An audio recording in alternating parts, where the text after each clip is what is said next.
Time for our series on celebrating everyday Singaporeans. For years, urban visitors have looked upon Pulau Ubin as a tranquil getaway from the hustle and bustle of the mainland. But this wouldn't be possible without a small community of people who are helping to keep the island life alive. Deborah Wong has their stories.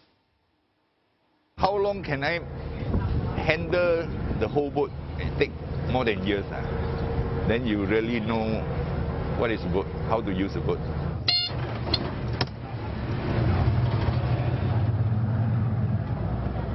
When we drive middle of the sea, we can see wild boar swimming. Then sometimes you can see big fish floating on top. Got a lot of things you can see in the sea. So whether you are lucky or not. As someone who grew up on the shores of Pulau Ubin, amongst fishermen and boatmen, sailing came naturally to Vincent Chu. But steering a boat takes more than keeping an eye out for choppy waves. It also means knowing the weather well.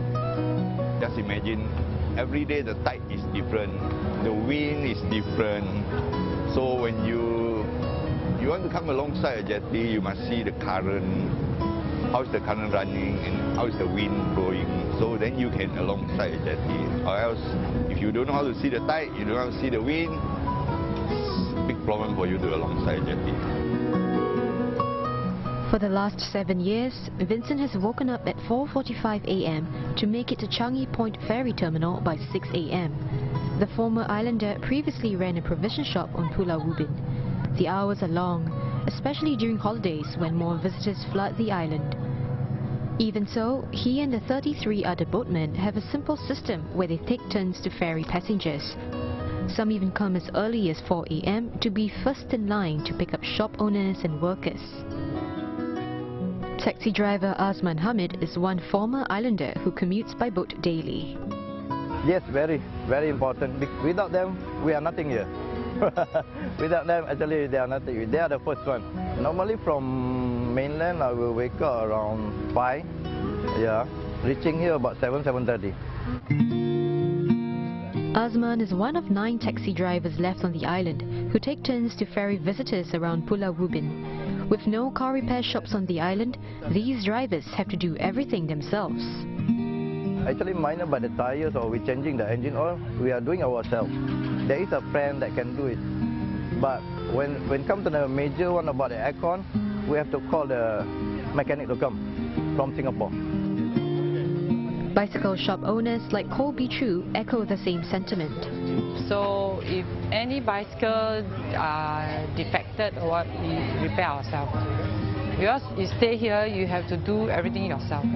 Even the carpentry job, mechanism job, and all those electrical problems, we need to know. And if vans or bicycles need to be scrapped, there are larger boats which will haul them to the mainland. Majority of the boatmen and taxi drivers here grew up on the island, picked up the trade since young and never left. As the only ways to get in and around the island, these people have an important role to play regardless of the weather. And they may not earn the big bucks, but a simple lifestyle is what's important. Take 70-year-old Kit Kao Chai for example. The veteran boatman has been on the waters for over 50 years. And like Vincent, his trade of choice was largely inspired by island life. 没办法咯，你没有不认识字，就是要学要有一个手艺嘛，一个靠这个东西赚吃嘛。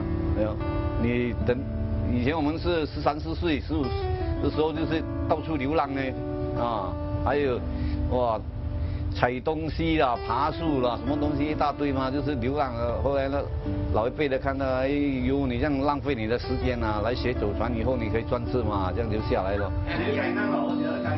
But before he left school altogether, Mr. Kit, like most islanders, had to commute daily to the mainland for classes. 40、50年代了，是在乌敏岛小学嘞，那边读书嘞。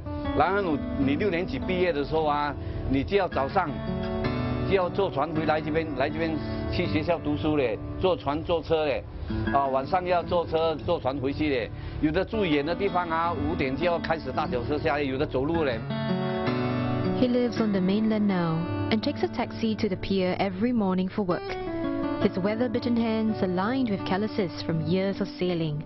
But for islanders like Mr. Kit, it's also a mark of a self-made person. And the promise that no matter how the tides turn, their ties to the island will never fade.